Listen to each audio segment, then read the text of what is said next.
Bonjour, pour cette journée du 8 mars qui symbolise le droit international des femmes, j'ai choisi de vous présenter une dame qui m'inspire beaucoup, qui s'appelle Corinne Kamdem, qui est la fondatrice de Mama Kitoko.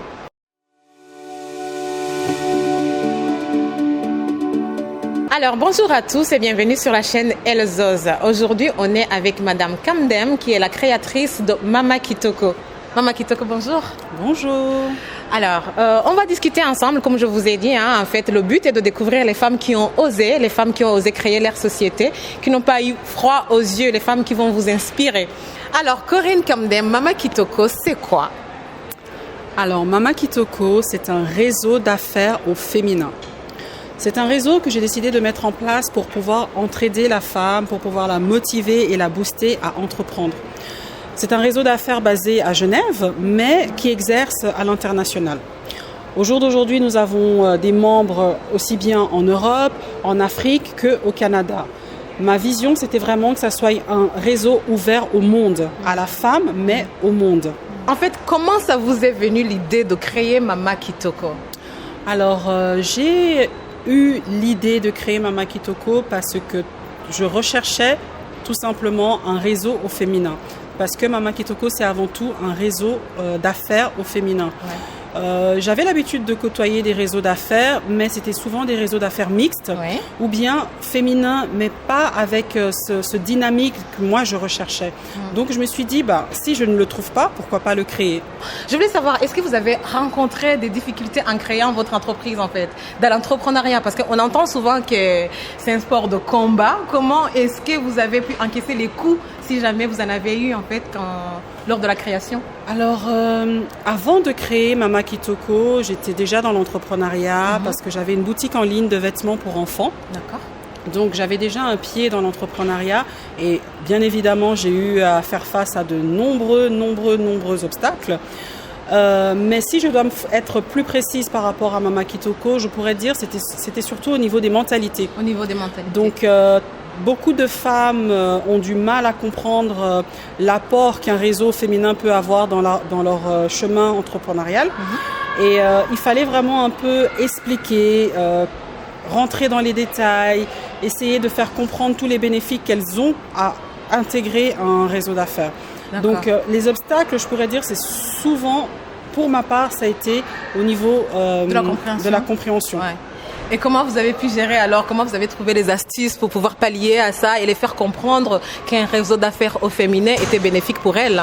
Alors déjà, le fait de prendre du temps à expliquer, à communiquer, à être proche d'elles et à m'intégrer en fait dans leur quotidien et dans leur réalité. Parce que moi-même, en étant une femme entrepreneur, j'avais plus de facilité à expliquer, à dialoguer avec elle, à passer du temps avec elle. Et de plus, moi-même étant encore une femme et en plus une mère entrepreneur, j'ai joué un peu de toutes ces cartes-là pour pouvoir mieux communiquer avec ces femmes, auprès de ces femmes. Qu'est-ce qui est difficile justement pour faire entendre aux femmes, pour faire comprendre aux femmes que l'entrepreneuriat est bénéfique pour elles, pour surmonter surtout leurs difficultés? Qu'est-ce qui est difficile pour elles? Le fait de devoir intégrer le fait qu'elles doivent sortir, qu'elles doivent réseauter. D'accord. Que seule, on ne peut pas y arriver. Qu'en restant derrière son ordinateur sur les réseaux sociaux, c'est pas possible. Il faut sortir de ses habitudes, il faut sortir de sa zone de confort et aller à la rencontre non seulement de ses compères, mais aussi de ses clients. Parce que les clients ne vont pas venir vers nous. C'est nous qui devons aller vers nos clients. Donc c'était vraiment... J'ai dû en fait brusquer un peu leurs habitudes. Qu'est-ce qui les freine? Quand vous parlez à ces femmes-là, qu'est-ce qui freine ces femmes-là pour aller de l'avant? C'est quoi leurs difficultés en fait? Qu'est-ce qui font qu'elles n'osent pas? C'est quoi leur peur? Je pense que premièrement déjà la peur. La peur, ouais. Simplement la peur, déjà la peur. Et puis aussi d'un point de vue culturel, vous savez, la femme africaine, c'est la femme qui doit rester à la maison, c'est la femme qui doit s'occuper des enfants. Souvent. Et on a du mal à comprendre qu'on peut aussi, entre guillemets, sortir, mais avec un objectif bien précis. Ouais. Lorsqu'on sort pour aller rencontrer ses fournisseurs, ses clients ou tout ce qui a un lien avec ses affaires, c'est pas la même chose que sortir pour aller boire un verre ou aller au bar. Bien sûr. Donc c'est ça en fait le frein. Le frein principal, c'était au niveau de la peur. Et ensuite, culturellement. Est-ce que vous pensez qu'il y a des changements du coup avec ce que vous avez déjà fait? Mama Kitoko, ça existe depuis combien de temps déjà? Depuis très peu de temps, malgré le succès qu'on rencontre. Mama Kitoko a fêté 1 an en septembre 2019. Donc c'est tout jeune, c'est un jeune réseau d'affaires. Mais on a évolué à pas de géant parce que c'était aussi un besoin. Il y a certaines femmes qui recherchaient ce type de réseau. Donc on a évolué vraiment très rapidement. D'accord. Est-ce que vous diriez que justement, malgré le travail que vous avez fait, vous constatez des changements quand même? Vous trouvez qu'il y a des changements au niveau de la femme africaine, je vais dire, pour l'entrepreneuriat? Pour moi, il y a énormément de changements. De plus en plus de femmes osent maintenant entreprendre. Je me souviens qu'on a commencé, tout le monde me disait mais tu verras, il y aura personne. Parce que Mama Kitoko, oui, bien sûr. Mama Kitoko fonctionne par il faut rejoindre, il faut adhérer au réseau d'affaires. Donc on me disait toujours, tu verras, personne va s'inscrire, personne va s'inscrire. Aujourd'hui, on a dépassé la barre des 300 membres inscrits. 300 membres inscrits. Donc il y a plus de 300 membres inscrits. Il y a une vingtaine, je pourrais dire, de rôle modèles. Des rôles modèles, ça veut dire que c'est des femmes qui ont déjà réussi dans leur domaine et qui viennent partager leur expérience. Donc moi, je peux remarquer qu'il y a eu un changement parce que je vois comment de plus en plus de femmes osent entreprendre, comment beaucoup de femmes viennent participer aux ateliers parce qu'elles comprennent le besoin d'avoir des compétences, de s'armer. Donc je remarque de se former. Donc je remarque qu'il y a énormément de changements. Ah bah je suis très ravie. Maintenant, vous savez ce qu'il vous reste à faire. Et du coup, pour adhérer à Mama Kitoko, qu'est-ce qu'il faut faire? Comment faut-il vous contacter? Est-ce que vous pouvez nous donner votre adresse? Bien sûr, nous dire comment? Bien sûr. Donc Mama Kitoko est ouvert à toutes les femmes entrepreneurs ou aspirantes à le devenir parce qu'il y a beaucoup de femmes qui sont en création d'entreprises ou parfois de projets personnels parce que l'entrepreneuriat c'est pas que pour les femmes d'affaires. Ça c'est important. Ah bah oui. Donc il y a aussi énormément de femmes qui font partie du réseau, qui ont repris, qui ont leurs études, qui ont fait des reconversions professionnelles, qui ont changé donc de métier. Et donc pour adhérer au réseau Mama Kitoko, il suffit tout simplement d'envoyer un email, de présenter votre projet parce que depuis qu'on a fêté les 1 an d'existence, j'ai changé un peu l'approche pour devenir membre ou pas. Maintenant, il y a une étude parce que je veux que Mama Kitoko devienne comme un label de qualité. Très bien. Que seules les femmes qui font partie de Mama Kitoko soit aspirent à devenir des entrepreneurs professionnels qui proposent des services ou des produits de qualité, ou soit des femmes déjà dans l'entrepreneuriat qui souhaitent améliorer leurs services. Donc j'ai décidé de vraiment étudier le dossier avant d'accepter qu'elles deviennent membres ou pas. Est-ce que vous fournissez quand même un conseil pour des personnes qui ne savent pas du tout? Parce qu'il y a beaucoup de femmes en fait qui aspirent à devenir entrepreneurs, qui ne savent pas par où commencer, qui ont tout simplement peur, qui n'osent pas.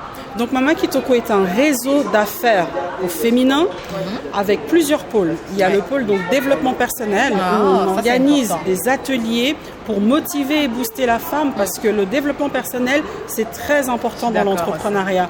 Ensuite il y a des ateliers, je pourrais dire participatifs, là où on apprend à s'améliorer au quotidien. Donc il y a des thèmes bien précis et il y a aussi un autre pôle qui est un pôle emploi. On a ouvert c'est nouveau ça, oui, c'est tout nouveau. Il y a une nouvelle branche maintenant dans Mama Kitoko sous la dénomination de MK Emploi et là c'est plutôt axé vers tout ce qui est recrutement. Pour adhérer, il suffit de présenter son dossier en envoyant un email à l'adresse hello@mamakitoko.com. Et pour avoir un petit conseil quand on ne sait pas par où commencer, quand on n'ose pas. Voilà, on n'arrive pas. Vous pouvez donc bénéficier de ces conseils lors des ateliers, mais aussi grâce à des sessions de travail que je propose et que d'autres personnes du collectif du membre Mama Kitoko proposent. Donc moi-même, j'offre des sessions de travail pour améliorer son quotidien, pour apprendre à faire aussi un business plan, parce qu'il y a beaucoup de femmes qui se lancent, qui ne font pas de business plan ni de business model, ni d'études de marché, rien du tout, qui se lancent, parfois n'ont même pas de fournisseurs, elles ne savent même pas dans quel pétrin. Parce que c'est même pas dans quel pétrin elles se lancent. Donc voilà, on est vraiment là pour fournir un peu toutes ces armes et il y a un service vraiment de mentorat. important. Parce qu'on a peur, en fait, on n'ose pas. Quand on est toute seule, on a peur. Parce que quand on n'est pas accompagné, on pense que c'est vraiment hyper difficile.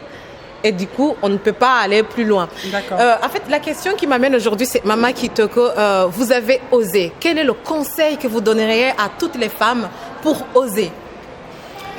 Pour oser, je dirais, il faut tout simplement se lancer. Mettre la peur de côté, arrêter d'écouter ce que les autres disent, écoutez votre intuition. Écoutez et suivez votre intuition et lancez-vous. Parce qu'au fond, qu'est-ce que vous allez perdre? Vous n'allez rien perdre. Mais si toute votre vie, vous devez regretter de ne pas vous être lancé, je pense que là, il n'y a pas plus grand fardeau. Mais osez vous lancer et si vous le pouvez, adhérez à un réseau au féminin comme Mama Kitoko ou d'autres réseaux et simplement formez-vous. Formez-vous en vous lançant, formez-vous. Lisez, participez à des conventions, des conférences, des ateliers, même certaines formations gratuites sur YouTube par exemple, ou achetez des bouquins, mais formez-vous dans votre domaine. Devenez experte dans votre domaine pour pouvoir être plus performante. Merci Mama Kitoko. Merci beaucoup.